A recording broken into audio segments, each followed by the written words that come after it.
Okay, the next thing we're going to look at is we added a small set of very important tools, just a small set of things like screwdrivers, utility knives, tape measure, pliers, and such that we find we use often, and other few tools there.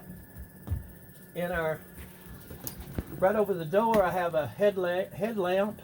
I have leather gloves, rubber gloves, umbrella, things that you might need outside and can quickly grab hold of and use those.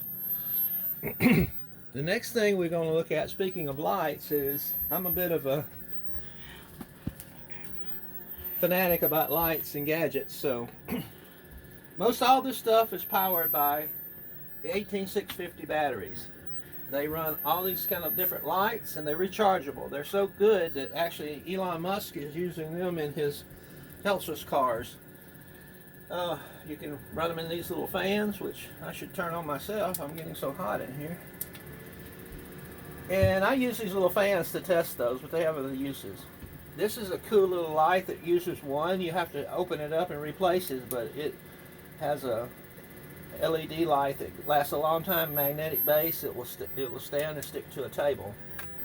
This one here is like a power station. It's really made to go on bicycles, handlebars, but with 4 of those in there, you can use it to charge phones for quite a while. And it's rugged. It's $10 without the batteries. Then we have various USB lights. This one's very good for reading. It just plugs into a USB port. And these here are little USB lights for like night lights that are like 3 for $1. This is a cool little light. It was 20 bucks, but it's got the 18650 rechargeable battery in it. It's good to take outside and have a nice little light. These lights are free at Harbor Freight. If you buy anything, you can use a coupon and they will give them to you. And the good thing about them, they already come with batteries in them, but if the batteries do wear out, you can replace the screw, you can take the screws out and replace the batteries. And of course, the headlamp uses them. And the headlamp will directly charge with one of these. You don't have to take the batteries out. So this thing has an 8 bay. It was about $5 or $6. It was actually defective, and they gave me my money back, so I got it for free, but it was only defective because the display wasn't working. It still charges up all the batteries and has them ready to go. And so while this is a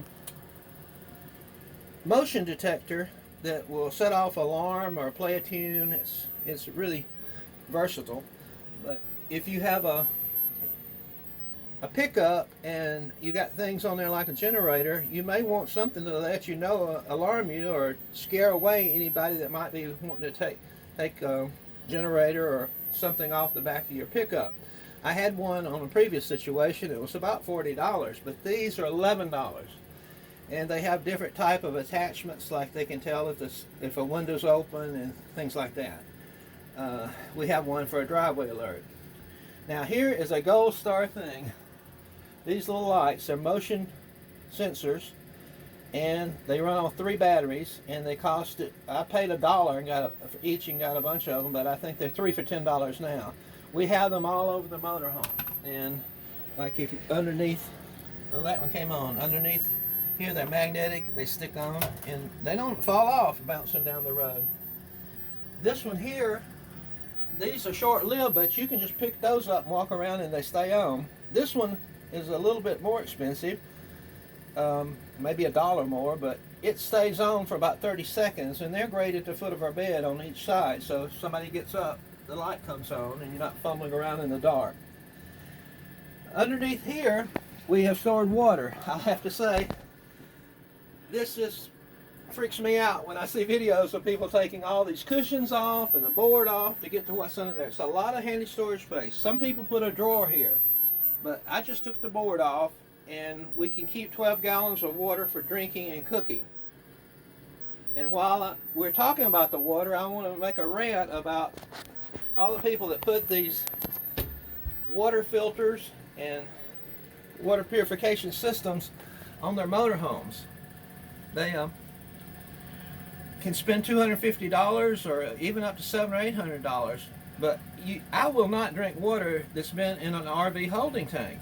You don't know what the last owner might have put the propylene glycol in there to keep it from freezing. I don't want to be drinking that, even though it's supposed to be safe for humans. It probably doesn't taste good. It will make pets sick. It's dangerous for dogs. And so, another thing, if you've ever had a waterbed, you know you have to add bleach to keep the, what's it called? Mold, not mold, but the algae growth out of it. If a motorhome's set up with the water in it for a long time, algae will develop and it'll start to stink. Matter of fact, it'll be so bad you sure don't want to wash your dishes or take a shower with it, and it's hard to clean out. Curtains. Okay. So, one more thing while we're here. How do we charge all these batteries and things? Motorhomes don't have charging stations in them like they should. There's one up by the driver. That's all that was in this. So I took one of these lighter adapters. I took off the big clamps and put on some small ones. And I drilled a 1-inch hole into this area because the fuse box is there for the fuses. And then all I had to do was clamp these on the fuses and stick this in the hole. It fits just perfectly tight. And then we have a charging station so we can charge phones, and Marcia can sit here seat belted in and use her laptop. While I had that open, I also added an electronic mouse deterrent. And anything you can do to keep mice out of your motorhome, you should do it, because once they ever come in, other ones will follow. They will smell the pheromones, and mice will wreck a motorhome. Matter of fact, our old one over there, it was running great. We put about $10,000 into it, and we parked it for a couple months. It won't run, and we can't find anybody to figure out how to fix it. It's been to the dealer for 3 weeks. No one can figure out how to fix it, so we essentially just had to go find another one. Another thing that would deter the mice is called Fresh Cab. It's a product that's sold that's getting good reviews that mice don't like, but the basic ingredients is balsam fir oil. So you can make your own spray. Just put some alcohol in a spray bottle, and I put a little oregano in there too, but don't put too much oregano. It doesn't dissipate. You'll smell it even after a week. But this is not very strong. You can also use cedar and cedar shavings or cedar sawdust and mix it in with that. They don't like the cedar either. So anything you can do to keep the rodents out of your motorhome, you should do it. You don't ever want them to start in there and get infested. So she's reminding me that one of our gold star all-time best tips and modifications is these curtains behind the seats, because they have, she found these for about $40, and they're darkening curtains. Sometimes you pull up and park somewhere for the night, and you don't want to pull all the curtains around the windows and make it look like you're there to stay in your homesteading, but you want to have your privacy and be secure, so people can't just look in and say, well, nobody's there, let's check it out. Well, if this curtain's pulled, they don't know if you have a dog behind there, or if you're in there with a shotgun waiting on somebody to do something stupid. But the best thing, even as far as security, is that they keep their temperature regulating. They keep all the hot air from up in there from coming back into your motorhome when you're trying to keep it cool. Or if you're driving down the road, your engine air conditioning unit can't hardly cool the whole entire motorhome. But if you pull these curtains, you can keep it pretty cool up there just with that air conditioning. Or if it's in the winter time, so much cold air will come through there. So pulling these curtains limits the space as your furnace is trying to warm up all that area and all that glass, even if you have the other curtains pulled. So this is a very high priority item that you should consider to temperature regulation.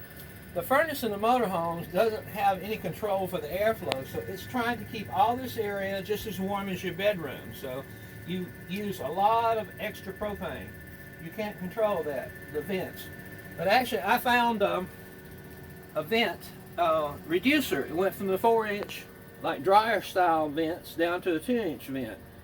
And that slows the flow, because any hot air that's going out here will immediately turn and go right back into there to the furnace. So that'll help that. Disseminate the warm air more throughout the motorhome. Okay, let's go right here. I don't know if you can see this, but one thing I want to do here, anyway, this is the control. I don't know how well you can see it, but trust me, it's there. And it's got a switch to turn on the hot water heater. I want to put a timer in here to just run the hot water heater for 5 to 7 minutes, and it will be warm water, and we're not wasting extra propane. We do a lot of boondocking, and so we want to conserve propane. So if we just set that on 5 to 6, 7 minutes, we'll check in the bathroom next here. The first thing we had to do was replace the skylight, because, and I didn't even know it. I was home for a week or 10 days, and I eventually went on the roof, and the skylight was all cracked and broken. From inside, you have this extra skylight. I guess it's supposed to keep somebody from looking down from an office building. I don't know, but anyway, it hides the upper one. You don't know that it's cracked, and when the water comes in, it will just run in here into your motorhome. So you have to go on your roof sometimes. Had to replace that, and those things aren't cheap, like 50 bucks. And then in the shower, we hang up a soap rack, and this motorhome had a glass shower doors and sliding enclosure. Door, yeah. And it was always rattling, coming off the rails, and when I would shower, I bumped my elbows. So I just put up a simple, standard, plastic shower curtain and a bar that you can extend and hold it in place. And I've never been happier. Let me back up just a little bit right here. I need to get over there. Most of your motorhomes have the little. Can you come over here, please?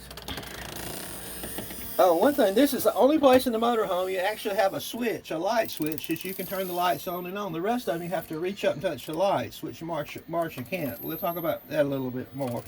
But they come with these things in there. But even with this in there, your contacts can slide underneath, or your jewelry, or maybe your hearing aids could get inside. And if they go down into there, it's all your P-trap and your fittings, your plumbing for your draining in a motorhome, all of that is glued together. So you have to saw it out, and hopefully it would be in your P-trap. For 98 cents, you can put a strainer in there. It's not going to let that stuff in. And God forbid it went through the P-trap and got in the tank underneath your gray water holding tank. Because the gray water holding tank in a motorhome is on top of the gas tank, and you'd have to remove the gas tank. And I can tell you, from our experience of having to put a new fuel pump in, it costs $400 in labor to drop your gas tank, and it would be very expensive to get anything out of there. So that little strainer, I would say, is a gold star tip.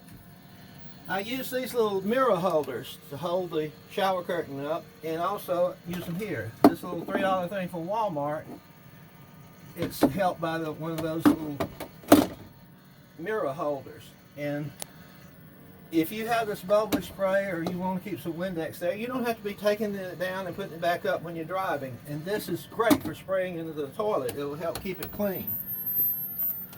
And we use fabric softener into the black holding tank. It seems to be better. We may also add some of the formaldehyde that they sell to do that. And also, no one would put a baby diaper, a loaded baby diaper in there, and so why put a lot of toilet paper in there? Just get a little trash can with a lid on it and put most of your toilet paper in there, and you can get rid of it anytime you wanted to. Have I missed anything here? Okay. Well, your rods. Oh yeah, I put a rod up here for this, for the towels. They dry better if they're not all crammed up, and we have a door hook here, door thing here with a bunch of hooks that we can hang towels or swimsuits, things like that on. Okay, let me through and this fan is good. So, Marcia couldn't turn this light off and on. It was always dark back here, and she could not reach the switch. So I wired in a switch over here. You want to show them? You hardcore RVers, back up a little bit, yeah. Might know that that is actually a switch that comes in an RV hot water heater. But we had an extra one, and so she can turn that on, and the light comes on. And also, she was over here jumping up and down trying to hit that one and turn it on, and broke the switch. So I just ran a wire, it turns them both on. And you may notice there's only one light in there. I've seen several videos of people that took out all their lights and put in low powered consumption LED lights. Well, I just took one bulb out of each side and cut my power consumption into half, and I did it through all of them that are in the ceiling through here. Okay. The next thing we'll look at is for security. It's a big bang. This is a flare gun. They're legal everywhere, and actually, if you have a boat and you don't have a flares, you can be fined up to $1,000. But you can't carry firearms. And we go into Canada in many cities. It's just you could get in bad trouble about carrying a gun around. And what would you do with it if they told you to get rid of it? I mean, you have nowhere to store it. This right here, I'd shoot out the window if I had somebody messing with me and protect my virginity. And we're gonna shoot it one night into a bale of hay or something to see just what it looks like. So look forward to that video. But security device, very important because you never know what can happen out there. Fire extinguisher in the back. Another gold star thing is this fan. It's running right now. You can cool your motorhome tremendously. If you stop and it's all hot and you want to turn on the air conditioner and you hit this fan, you can even crank it up. Can you hear that? Get a good cross breeze. All you need is a little variable speed switch. Also, I have switches coming that I will put in there that will allow you to make the fan go in either direction. You can set it one way if you want it to blow out the air, or the other way. Mostly I like to keep this one pulling in fresh air and forcing all the hot air out. So that is precious. That is very important. It's one of the best tips that I have found. And later in the evening, you can probably just turn off air conditioner or shut down your generator if you're boondocking, and you stay pretty cool when you get ready to go to sleep. And then, while I was doing that, I had to tap into this light. It was the only place I could get electricity back here, 12 volt electricity. So I added another charging station, and this has a monitor in it that'll tell me the battery charge, and I can keep up with that. The next biggest thing that we did, besides the fan and the curtains, was to take out the bed. I've never had a motorhome with a decent bed, so we take out the bed and put in a regular house queen size mattress. So it's wider and longer. I had to take everything out and rebuild the foundation, rebuild all that. So I see many people lifting them up. They got the pistons, and even they're pushing up with their shoulder trying to get the things to store underneath there. But I found it was more convenient just to leave it open on the sides down here. And we have some big bins we can pull in and out, and we keep things like a space heater in there, the electrical space heater we can put in here in the winter, or our folding chairs we take outside. We also keep a 12 volt blanket. And I tested these one time. I ran one, I charged up a deep cycle battery and ran it a whole week. Now, of course, it goes off every about 30 or 45 minutes, and you have to reset it. That's so it's a safety feature, so you don't overheat your babies with it if you have children. And so, if you ran out of propane, you had something like this, and you could keep relatively warm without having to run a generator all the time. And I'm surprised. I was talking to a friend just a few days ago, and he said he hated to crank up his generator just for his wife to dry her hair. I said, well, why don't you have a 12 volt hairdryer? And he says, oh, I didn't even know they made them. But this is a pretty good one. It's got a high and a low and all that. But I had an extra one, so I gave it to him. And we have, of course, a vacuum cleaner. I want to get a good Dyson, but they're so expensive. It's on the wish list. I just put this here to remind myself that I have a clock on order that is like the clap on, clap off lights. You can clap and the light will come on to show you what time it is, because I can't find any 12 volt or USB clocks. They all need to be plugged into the wall, or else the lights goes off. This right here is to show you can use a curtain rod, cut off the ends, and cover the wiring if you have to do external wiring to do any of this stuff. And you need a what's this called, a conduit, electrical conduit clamp, and it'll hold it up. I spread it a little bit, but your wire can go right in there. Once you cut these off too, you don't have to worry about the measurement. You can just slide it in and out however long you need it. But there's a little bit of space right up in there. So we put some earplugs in it, and I guess she found some white out. Anyway, it doesn't show that orange, but these little rubber ear plugs will take up the space and keep it from rattling. When I built the foundation for this bed, I found this I was looking everywhere for some type of little end table with drawers in it, but they were all too big, wide, expensive. For $14, I found that one at Dollar General. And the good thing about it is, compared to most of them, it has latches on it. It won't open until you move the latch down. What am I forgetting in here? I don't know. Just when we have lights in the Lights in corner. the corners. That's one of them that we showed out there. Okay, look at this vent a second. The vent right there. Yeah. So one of the problems in this motorhome that you can tell the engineers had never lived in, because there's no light switches. Another problem is there's no heating duct in the bathroom. So there's a heating duct right here. So I took that vent off so it wouldn't deflect the air. We can open up the door and it'll shoot the air right in there. Well, while I have this fan here, also you can hang a little fan on a screw and suck the air away from the other vents and pump a lot of warm air in your bathroom. I thought that was so cool. All right, in here, can you be able to see? Marsha's closet. I put her in a couple shelves, and the doors keep coming open, so I added a magnetic door latch to help hold the doors to keep them from opening. It has a light up here, but we're going to have to get a motion detection light because she can't reach it. Okay, another product that we use in here, the mold we get in the motorhome. So these damp rids, this one was in the other motorhome a few weeks, and you can see they really work. They're full of water. They take that water out of the air so that the mold doesn't develop. These refrigerators, if you don't know it, they have a little thing here that will keep them from closing all the way. And I think it turns off the light if you activate that or you don't have the refrigerator on. So they'll keep it cracked open so you don't get mold in the refrigerator. But you just have to close them before you go. Also, first aid kit is important. Something to wrap if you sprain an ankle or something. Alcohol, that's the worst thing. This is a little cool thing. I like toast. You can set it on your burner and you prop your toast up and you make your toast. Down here is, we had such a problem, and the previous owners had a problem with this drawer. Keeps opening and opening. I tried adding magnets to it. They had put Velcro on it. Nothing seemed to work. But I bought a hook like this and just reshaped it. And I put a little metal tab on here to keep it from scratching the wood. So you can just turn it like that. And if it ever gets loose, you can just make another round. And it'll hold it snug in there.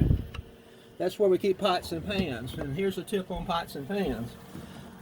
We have a place called Dirt Cheap that sells stuff that's returned from stores. And you can get excellent quality pots and pans. We got a set of 40 pieces for $40. So you're not going to find a pan like that at a garage sale or flea market anywhere. Not this kind of quality.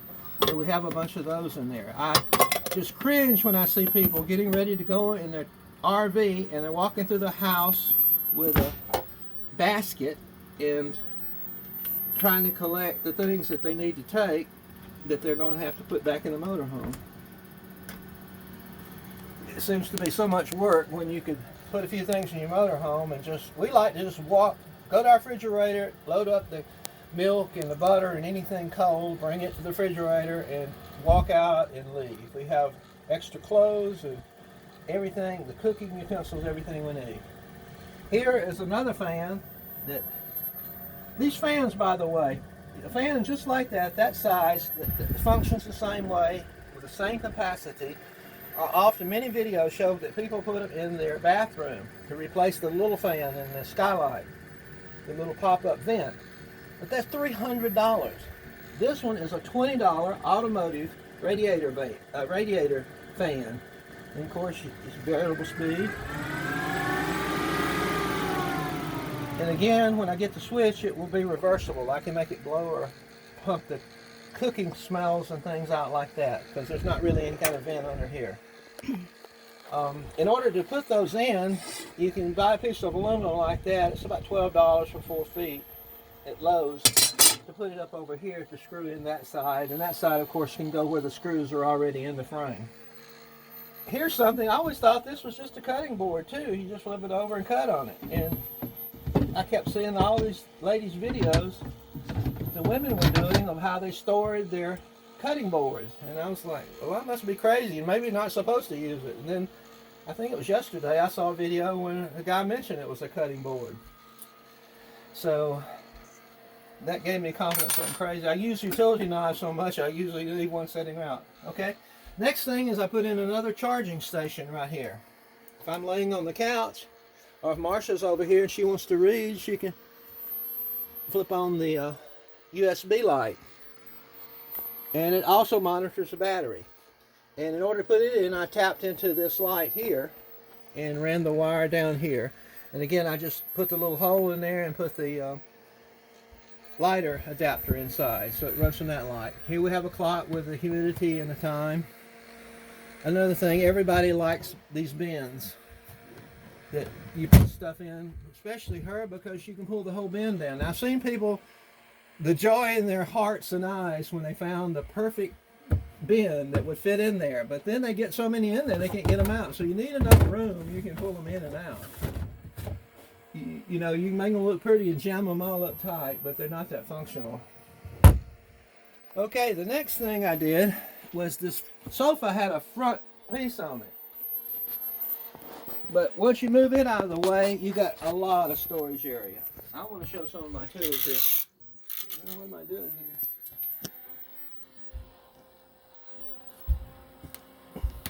You need tools. Even if you can't fix something, somebody can. So naturally you need a drill. And these are some, you know, drill bits. And I did a whole video on a bunch of tools like that. I just want to mention this one in case you don't see the other video. This is a great tool set that's sold by Harbor Freight that has a little bit of everything in it. You wouldn't want to have to go in here every time you needed a screwdriver or pliers, but it has such a great variety. It's sold for $40 or $39.95. If you use the 20% off coupon, you're buying this for $32. You can't beat it for all the things like Allen wrenches, different drill bits, all kinds of tape measure, hammer, many things that you'd need. This one kit right here. And the other one is just purely sockets with 3 different ratchets. It's in this container. So together you spend 50 bucks and you have a lot of tools. It'll fit a lot of places. You won't need to spend so much on tools. And I store it underneath here. I don't like to leave these kind of things on the outside in the bins. They're subjected more to moisture and everything. Okay. Do you know of anything? Oh, of course we put one of these in here. Everybody does these to keep the heat from coming in from the vent. So I think, oh, we put her lounge chair here. She likes to sit out and enjoy the fresh air and sit in her lounge chair. Finally found a place to store it. And I have a table I'm using outside. I can lay here and use the little table to put my coffee on. So if I missed anything, I'll cover it in the next video. This is going to be the end of part 1. And we're going outside and doing part 2. And we're recording this in a high compression format because no matter how much you spend, how high quality your video is, when you upload to YouTube, they're going to compress it. So all the videos will look the same. Using a high compression format that YouTube has been supporting for about the last 3 or 4 years will make the file storage space half and cut your uploading time in half. When you're doing them in full HD, it might take 3 hours to upload a 15-minute video. But this, like, cut the time down to about 1 hour for a 20-minute video. Okay, we'll see you outside in the next part 2 video.